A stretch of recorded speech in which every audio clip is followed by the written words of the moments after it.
you very much for those nice introductory words, which are always a bit scary to hear because who knows what I have for you and whether indeed my forecast can help you to get a feel for what the future holds. I'm very happy to be here. It's the first time I'm in Romania. I'm really enjoying it. A fascinating place to be. Also very happy that I'm here now because we did find the golden helmet back. So I'm very happy that at least that embarrassment has some sort of resolved itself. Okay, yeah, it was kind of a thingy. Anyway, let's look at what the global outlook holds for us for the macroeconomy. And of course, at this moment when we're talking about the macro outlook, the most important thing that we're thinking about is the energy crisis and everything that's happening in the Strait of Hormuz. So let's start there, and then I'll take you through what we're seeing and go into the future for a bit longer. Trying to figure out whether it's easy for you to see that back there. I'm first going to make a comparison between this energy crisis and the energy crisis that we all faced in 2022. I don't know how it felt here, but in the Netherlands, when Fatih Birol was saying that this was the worst energy crisis the world has ever faced, there was a genuine feeling that this is something to be very scared about. Also from an economic perspective. And a lot of people were saying, okay, if we have an energy crisis coming, then probably that also means that we may have an economic crisis coming. But I think it's very important for us Europeans, having experienced 2022 with all the trauma that built with us, to understand that this is a very, very different economic impact from what we saw in 2022. And let me start with gas, natural gas flows. The total amount of gas flows that are at stake in the Strait of Hormuz are pretty similar to the total amount of gas that was at stake in 22. So when you talk about that amount, it is relatively similar. However, the big difference is that the gas from the Strait of Hormuz was not just flowing to Europe, as of course the gas from Russia was flowing to Europe, and we did not have any alternatives. This gas is flowing to the entire world, and there are alternatives for the gas usage, because it's being used for electricity generation for a significant degree, and for electricity generation, there are a lot of alternatives.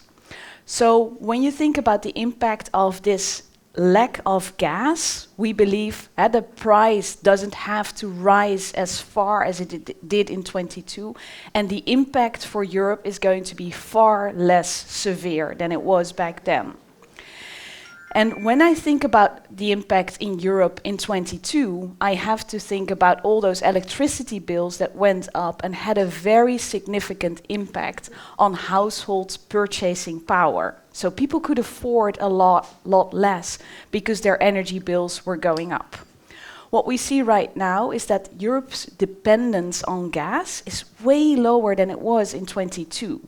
We are using some 20% less gas within Europe than we were using in 22. We have far more alternatives to generate electricity than we did in 22. And a very important difference is also that back in 2022, European countries, especially the Netherlands and Germany, were very concerned about not having enough gas for winter. So over the summer period, they started buying gas, and they were bidding for the same gas, pushing up the prices to a very, very high level. And with those gas prices, also electricity prices went up a lot. And for now, they've agreed with themselves, with each other, that they will be buying the gas together, which means that the possibility of gas becoming that much more expensive the way it did in 22 is, well, basically, it's hardly possible for that to happen. So that's very important, because the most significant economic impact in 22 for Europe came from the gas crisis. So that's the first thing to put aside. And you can see here the development of prices, so the price change in the upper quadrant. The price change may be somewhat similar, but the price levels of gas in Europe, of course, have not gone up to a similar extent, to a similar level than we saw back in 2022. Now, when we look at oil, that's really the key focus of this conflict, the key impact of this conflict. And of course, jet fuel and diesel oil are mostly impacted because they were refined there. And the amount of oil that is at stake of the total global oil production is about 20%. So that is very significant. And the difficult thing with oil is that there is simply no oil available. So prices must rise until the level where people are willing to abstain from using oil. So those price levels can go up to very high levels as a consequence. However, there are a couple of important nuances there. So you may have read about the 20% of global oil that is at stake, which is true. Some 20 million barrels per day used to come through the Strait of Hormuz. That's of a total consumption in the world of about 100 million barrels every day, so that's 20%. However, prior to the conflict, global production was slightly higher than global consumption. So there was some oversupply in the world. About 4 million barrels every day were being produced but not consumed. So if you take the supply away, it means that, of course, the first 4 million barrels we didn't need anyway. We were putting it in stocks. Then the second element is that a lot of oil is still flowing through the pipelines. And the amount of oil, and there's also a bit still coming through the strait. So the amount of oil that is still flowing is maybe some 6 to 7 million barrels per day. So that's another sort of like limitation to the impact. Of course, the remainder still needs to be fixed, and it needs to be taken out of reserves on the one hand, because there are large global reserves throughout the whole world, and China, for example, has very large reserves. And of course, also via demand destruction, which we're already seeing happening. Now, is this good for the economy? No, it's definitely not good for the economy, because it means that oil prices will be going up, which means largely that the price of transport is going up. And to some extent, people may be willing to take a vacation less than they used to do, which is manageable for the global economy. But of course, it also still eats into purchasing power for households. That's inevitable. That's an inevitable consequence. Now, there's more reasons why there are differences versus 2022 when we think about the impact. In 2022, governments were so concerned, especially throughout Europe, that they put a lot of government money at work to mitigate the impacts of these energy crises. And what you can see on the left-hand side, the blue bars are the percentages of GDP that various governments were putting at work to mitigate the impacts. They're not doing the same thing right now. A, because the impact of the shock is not as significant as it was back then. B, because government finances are more restrained than they were in 2022. Also because interest rates, these are the ECB policy rates, were far lower then, so it was very cheap for governments to support the economy, and of course now they're way higher.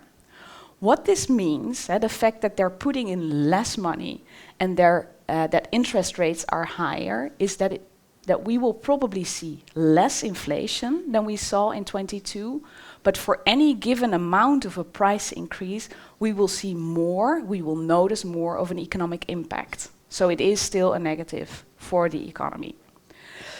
Now, the question then is, when you look at all this, and when you're trying to look at the future, we find it very difficult, and I know you said, Florian, that my forecasts are right. Well, in all honesty, we've had to throw away, I think, already 3-4 scenarios for the war in Iran. So we don't really know what the future holds. But what we can do is we can make simulations, and we can look at the simulations of others to try to get a feel for exactly how bad the impact can be when you look at the overall economy.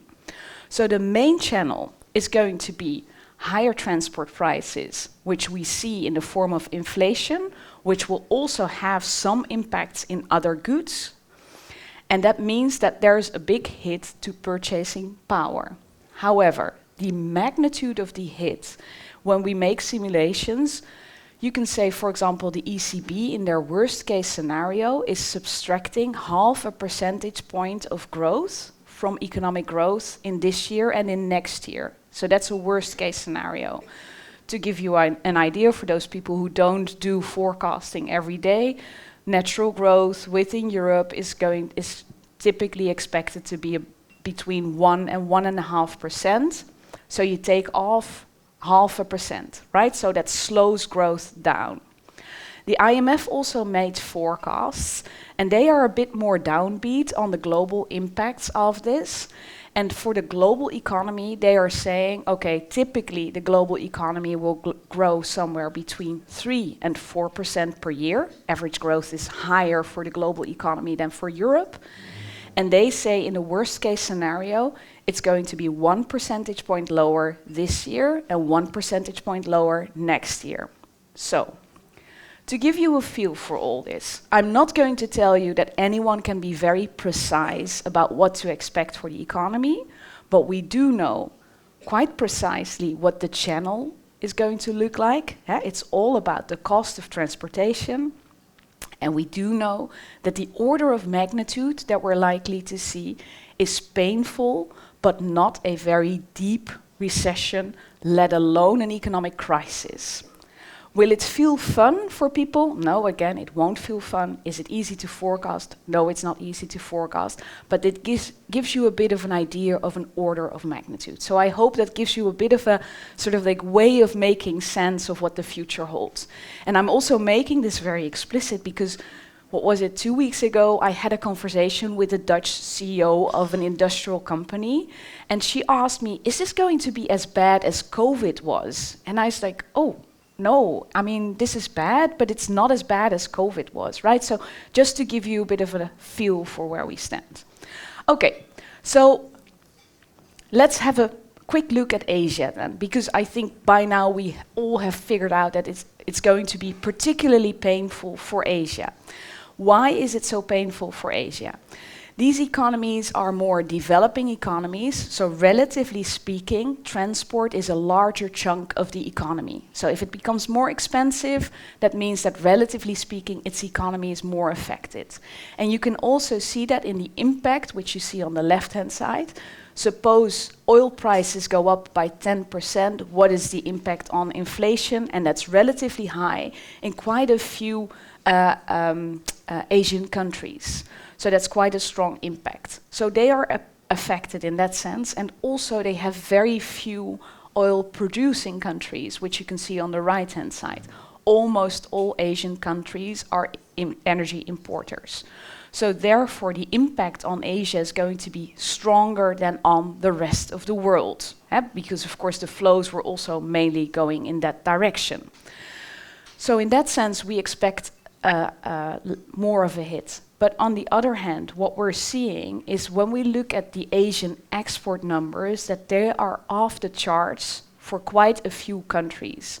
So when we look at Chinese export numbers, actually their exports, which you can see on the left-hand side, and we'll be able to share the slides with you if you want to have a look for it yourself. If you look, the orange line, that's their exports to the United States. They have come down for China, but you can see their exports to the ASEAN countries as well as to Europe, they've come up strongly. And if we look at what it's made up of, those are mostly electric vehicles and semiconductors that they're exporting from China to the rest of the world. And they see a very strong uptick. If you look at Korean exports, their chips exports are also kind of exploding. It's just incredible. And the same is true for Taiwan. So a lot of those Asian countries are strongly supported by the AI boom that we're seeing happening in the US. And because there's sort of like a continuous demand for chips, those manufacturers will continue to outperform the market, and they are a very important support for the Asian economy. So on the one hand, we will downgrade our forecast as a consequence of higher oil prices, but on the other hand, everything that's happening to exports is beyond what we were expecting to begin with. And when it comes to China, of course, China had, I don't know if you've looked at the sentiment of Chinese consumers. Florian, you were just talking about the sentiment within Europe. Well, the Chinese consumers, they are very, very, very downbeat. And they have been so for quite a long time. And as a consequence, we would expect that the Chinese government will be giving more of a fiscal impulse to offset the negative effects of higher energy prices for Chinese consumers. So we've also got a relatively low growth outlook for China, about 4.5% GDP growth, which for China is low GDP growth. But then again, the government will mitigate some of the impact, and the semiconductors as well as electrical vehicle exports will still support the Chinese economy. So again, another example of not fantastic, but also not dramatic. Now let's have a look at the US.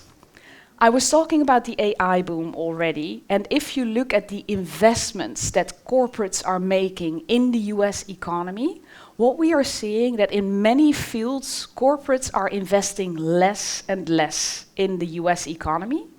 But there's one field that is so strong. There's one field that is so strong, that's the AI investments. So when you look at American corporates, the investments that they're making in everything that is related to the AI boom keep the entire investment cycle afloat. What you can see is the total effect is still positive. That's the orange line, so that's still growing corporate investments.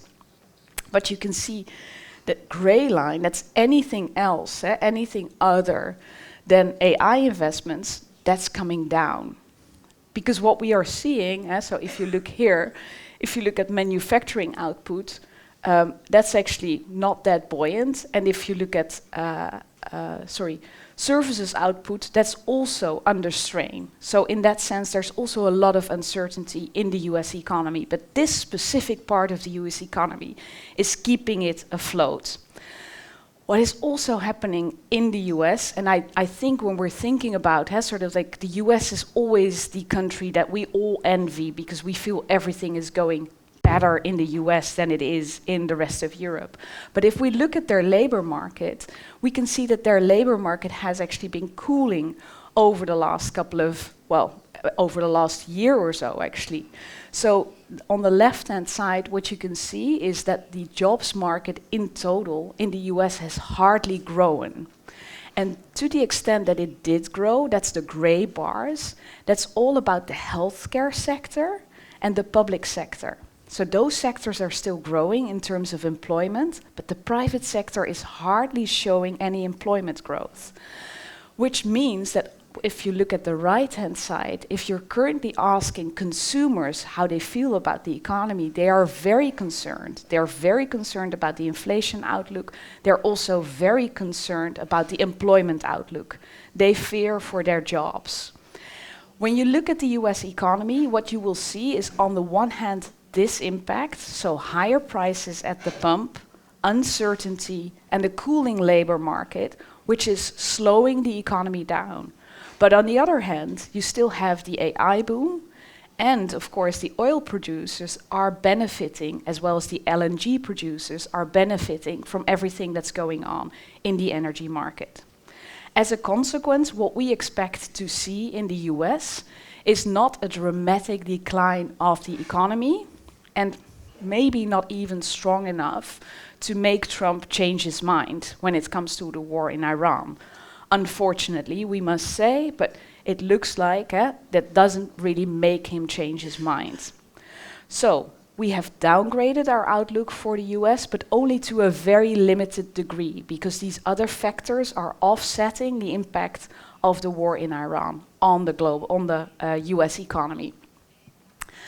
Now, when we look at Europe and we think about the impact of the energy crisis, there are two things that we need to keep in mind when we think about how severe this can become. The first thing is, of course, that the Germans have changed their mind when it comes to how they do their fiscal spending, their budgets. They have now decided that they do want to invest in future growth, and they want to invest to such a large extent that this will be a lot of additional demand in the German economy, which is a very strong support for the European economy. We do not see that happening yet, to be clear. We expect that to take off in the second half of this year, and then especially in next year.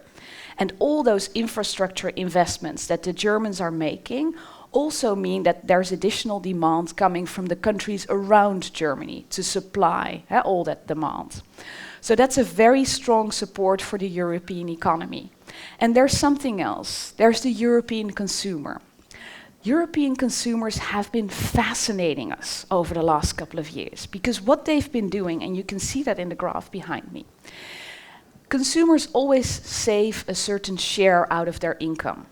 So when I earn €1, I put some money aside. I either pay down on my mortgage, or I invest, or I put it in a bank account. And traditionally within Europe, that used to be some 12 cents of every euro, something like that. But what we can see recently is that those savings numbers, which you can see in the graph, have gone up quite strongly, to the extent that people are now putting aside some 15 cents out of every euro they make. And that money that is being put aside is not going into the economy, so it's not supporting demand. The more people are willing to spend that money, the more they're supporting the economy. And that the fact that they have not done so over the last couple of years means that they have replenished their savings in their bank accounts, so they have the money there to spend. But also, if they are just simply willing to take that down a bit, so out of every new euro of income, they're spending, let's say, 90 cents instead of 85 cents. That way they can still keep the economy afloat. This will not go for every European consumer, but many European consumers will decide to simply spend a bit more money when they're basically filling up their gas tank and not cut down on other expenses. And that's a very important reason, sort of like to say, okay, we are concerned about the economic impact, but it may not be dramatic because we've got the European consumer and they may be able to spend some more money. So, is there anything more to be concerned about? Well, the trade war, we will see a normalization. In this year, we've benefited a lot within the European economy of front-loading over the last year. And what we will see this year is that you have a normalization. We don't benefit as much from additional exports to the US. Now the tariffs are normalizing. We will see the negative impacts there. So that's something to take into account. However, when we're looking at the year ahead, we don't see a year of deep drama coming, although of course people will be concerned.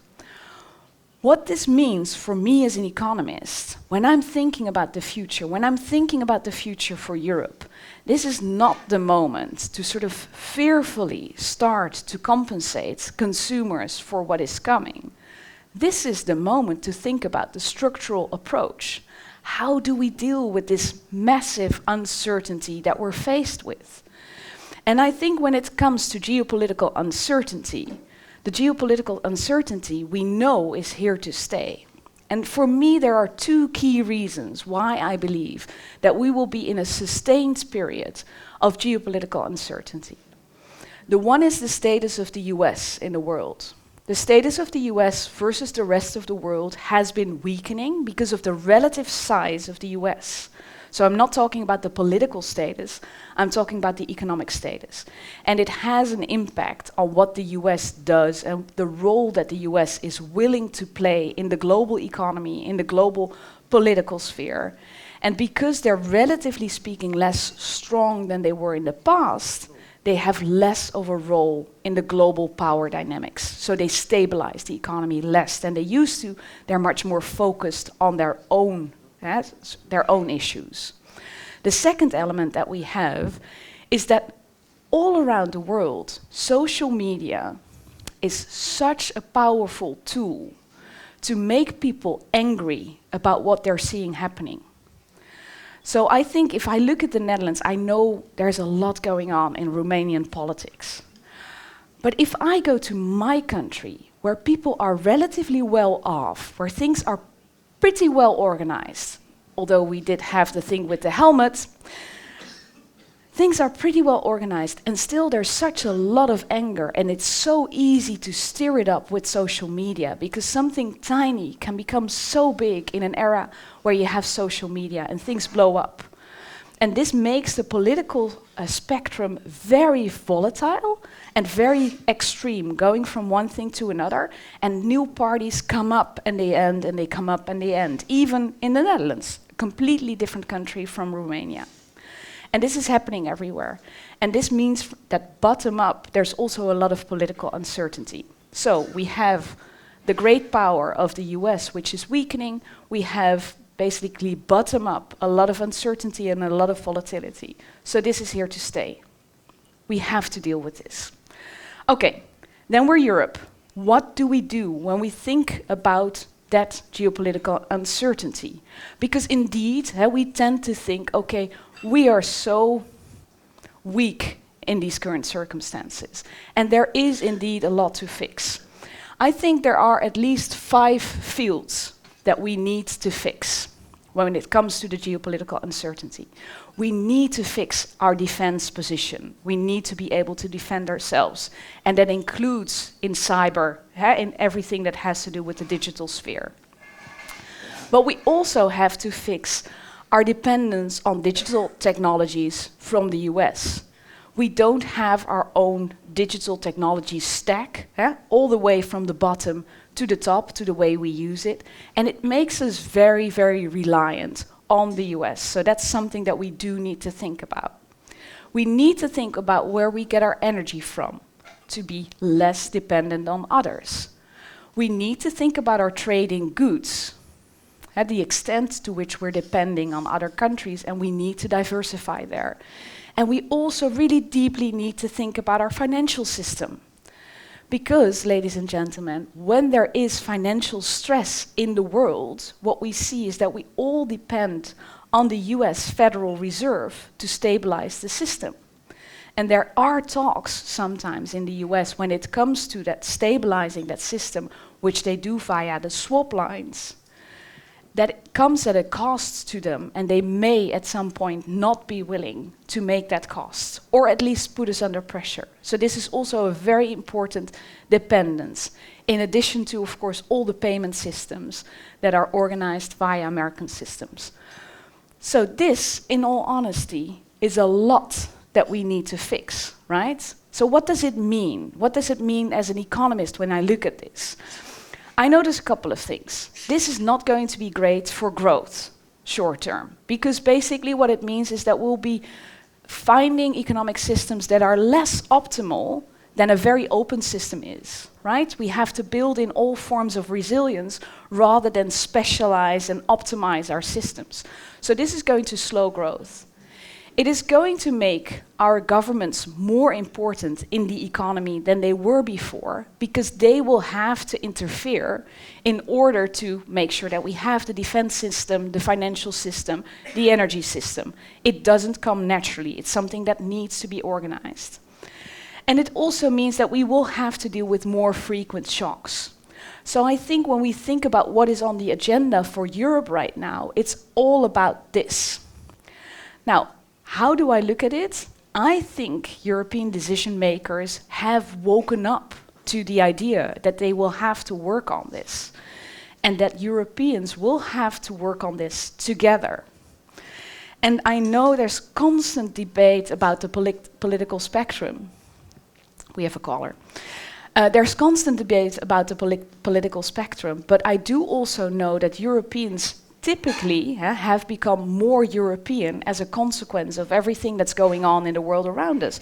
And if you ask Europeans, what is the best place to find stability in the world, they all say it's Europe. And people have come to realize that this is something that we need to fix together. Now, is it easy? No, it's not an easy thing, and it needs a lot of thinking, and I think this will also be the topic of this morning's discussion, also from a Romanian perspective. But what I'm seeing is that fortunately, less than in 22, European governments, as well as the European Commission, are now thinking about structural solutions rather than temporary solutions to bring us forward. In the meantime, there will still, for every company, be a lot of uncertainty. And I've spoken to a lot of companies about how they deal with this uncertainty. And this is what I call my 4R framework, risk framework, the resilience framework for corporates. What I would recommend any corporate to do is take a look at it, and it's all about making a risk assessment, trying to figure out where you're vulnerable and for what. Trying to think of ways to reduce the risks, be it via hedging strategy or maybe via stocks or cyber defense and so forth. Think about what you can ring fence. So to what extent will the risk still be there, but maybe you can organize it in a different way. And think about your rapid response. What will you do if things still go wrong? And you were already talking about agility and adaptivity. And what I've heard of a lot of business decision makers is that they say, there are so many risks at this moment. The one thing we know for sure is that we will have to act, and I need to work on my organizational strength so that people will know how to work together in order to deal with whatever risk is coming. We've dealt with a lot over the last couple of years as a company, and we feel that we will be able to do it again in the next couple of years. We will have to, unfortunately, and I hope this gives you a bit of a feel of the context you're doing this in. Thank you very much.